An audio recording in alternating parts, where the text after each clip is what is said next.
Vamos lançar uma série sobre os 6.000 anos no livro Grande Conflito. Sabemos que Ellen White escreveu cerca de 42 vezes a expressão 6.000 anos em suas diversas obras, mas no Grande Conflito esse termo 6.000 anos aparece 7 vezes. Agora, o Grande Conflito, ele completo, não o condensado, né? Existem duas edições do Grande Conflito completo, um com 720 páginas, que foi lançado aí por volta da década de 2010, e tem um com 560 páginas, mas que também é completo. Não sei se necessariamente são essas capas, mas ele é completo, e ele foi lançado aí cerca da década de 2020 para cá. Então, essas expressões de 2020 aparecem claramente como um tempo cronológico. Ellen White, quando citou 2020, ela citou como um marco cronológico e não como uma alegoria ou uma simbologia. A questão é que ela não sabia quando terminaria os 6.000 anos. Isso ela não sabia, ela não teve essa luz, não teve essa revelação. Da mesma forma também que ela sempre falou que haverá uma nova luz. Tudo que a Igreja de Deus precisa até o final do Grande Conflito não foi tudo revelado para ela.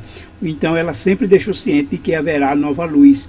Ou seja, Deus vai trazer, vai iluminar com novos conhecimentos e descobertas e entendimento da Bíblia com nova luz que em relação aos 6.000 anos ela não teve. Mas a pergunta é, o tempo parou em 1844?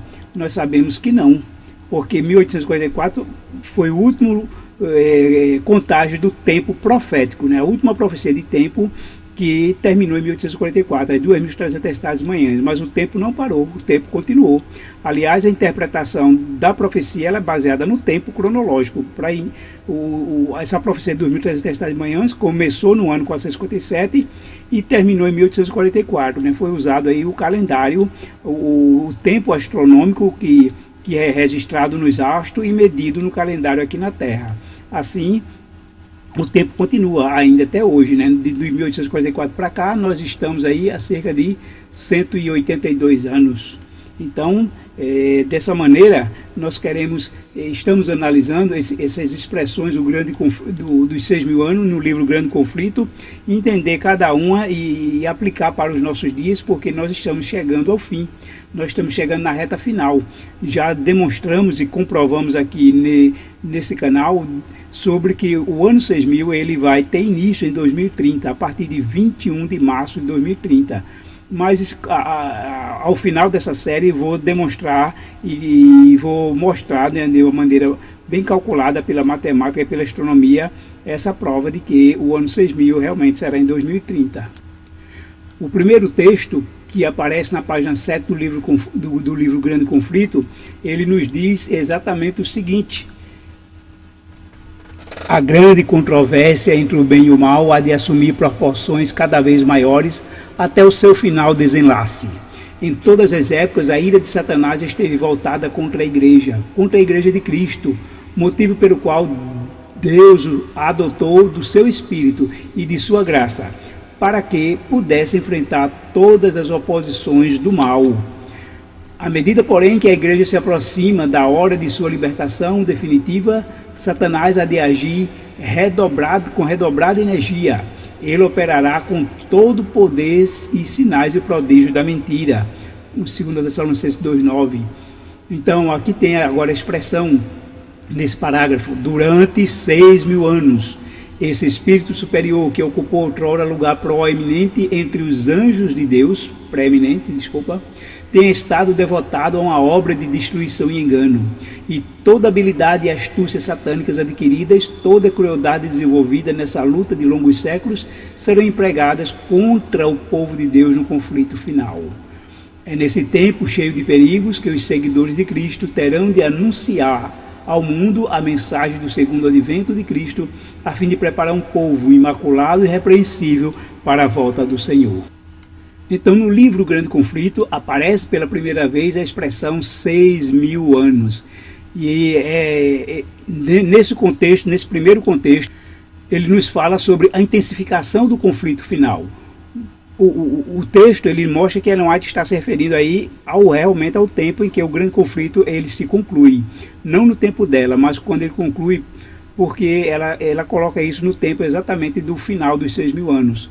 E à medida que o relógio profético se aproxima desse ciclo, Satanás não está irado, ele está mais astuto, ele não está apenas, né, somente irado.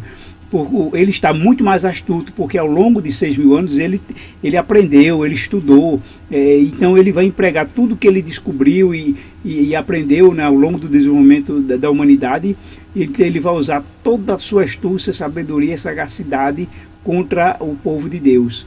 E aí o que esperamos? Que em 2030 a humanidade enfrentará o ápice do engano tecnológico. Ele vai usar todos os meios e recursos que possíveis, né? Porque toda a sabedoria, todo o dom perfeito, ele vem lá do alto, vem de Deus, mas ele faz com que seja usado para seus propósitos, né? Ele induz o homem a usar para o mal. E com essa intensificação do conflito final, a atuação descrita em 1 Tessalonicenses 2,9 ganha força com o uso de milagres falsos, manifestações espíritas e uma falsa agenda de paz global que tentará coagir a consciência do povo de Deus. Nós sabemos que haverá um anticristo que empregará de todo meio de enganos e de falsas curas e milagres e maravilhas, e por fim o próprio Satanás, personificado em Cristo, também fará curas e maravilhas para enganar seus possíveis próprios eleitos. Uma outra questão abordada no texto é o cenário econômico e a mensagem do segundo advento.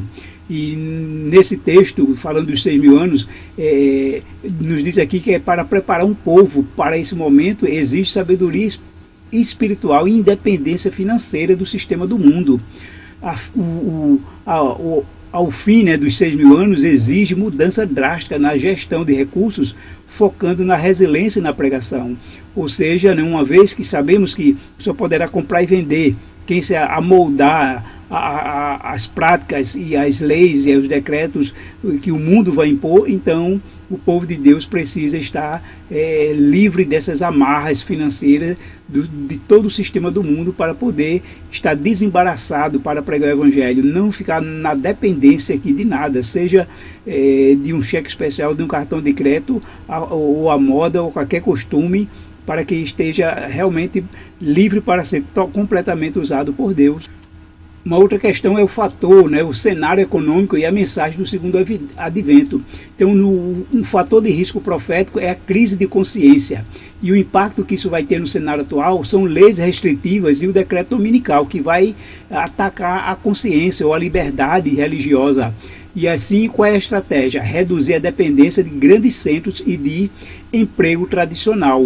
Isso aqui é recomendado no Espírito de Profecia, em que sair dos grandes centros não para fugir ou se esconder, mas para ir para os lugares onde haverá menos pressão, não só do mal, a pressão das imoralidades, mas a pressão justamente que ficaria mais fácil para se submeter às leis restritivas, ao decreto dominical, inclusive com a ligação muito direta aos empregos tradicionais ou formais.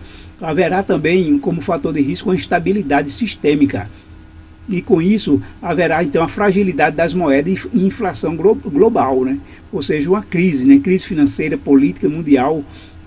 E qual é a estratégia do povo de Deus? Investir em bens tangíveis, produção própria e eliminação de dívidas. Isso é fundamental, né? Não criar amarras com este mundo, procurar se desvencilhar, né?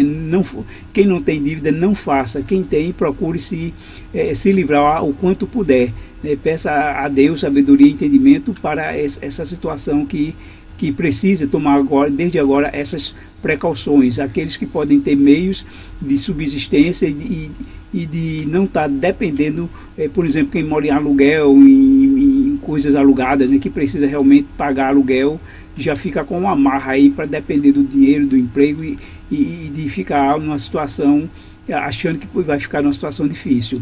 E existe a urgência da missão, porque temos pouco tempo para pregar a mensagem. E então a liquidação de excessos para financiar a obra de publicações do Evangelho, ou seja, viver o mínimo possível e usar todo o recurso necessário para que a mensagem, o Evangelho seja pregado em todo o mundo, porque esse é o momento em que estamos vivendo. Claro que não são os recursos e a tecnologia que vai terminar a obra, mas é o povo de Deus, cheio do Espírito Santo. A chuva serôide, assim como os apóstolos, receberam o Pentecostes para iniciar a obra no início lá da era cristã. O povo também de Deus, nos últimos dias, vai vivenciar o último Pentecostes, que é a chuva serôdia. E nesse período final dos 6.000 anos, quando receberá o derramamento final do Espírito Santo para concluir a pregação e suportar a crise. O Espírito Santo será derramado para aqueles que pedirem, mas quando pedirem tem que se render. Diante do que nós aqui falamos, então, ou seja, requer que nós nos rendamos ao propósito de Deus, nos rendamos à sua vontade. Precisa se render e confiar nele, né? Rendição quer dizer eu confiar e ter certeza de que Deus está cuidando e vai cuidar e vai prover tudo que for necessário. Nessa reta final não temos que estar preocupados com o que comer, beber e vestir. Temos que estar preocupados em estarmos ligados a Deus, em estarmos completamente entregues nas mãos de Deus.